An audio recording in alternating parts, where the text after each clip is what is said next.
Ta yaya za ka cire kuɗi ba tare da ka sa ATM a cikin POS ba?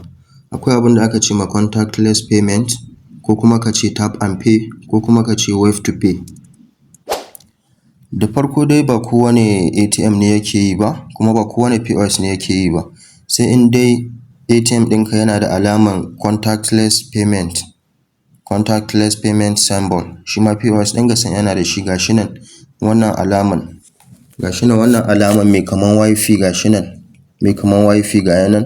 To in dai ATM ɗinka yana da wannan alaman, to yana yin contactless payment. Kuma ko yana da shi sai in bai tsufa sosai ba. In ya tsufa sosai ba dole ne zai yi ba.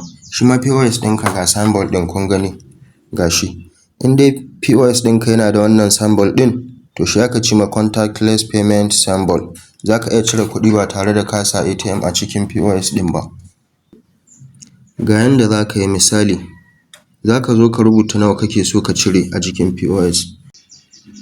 Za ka zo wurin purchase ɗin nan sai ka danna purchase, misali, sai ka rubuta nawa kake so ka cire. Misali ni zan cire 1000. Gashi nan na sa 1000, sai ka sa done, sai ka sa next. In ya nuno ma wannan alaman sai ka aza ATM ɗinka, haka zai yi searching.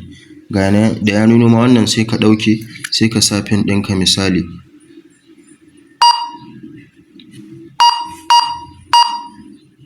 Sai ka sa OK. Gashi nan har an fitar. Idan ka ji daɗin wannan bidiyon ka danna mana like da danna follow da kuma share.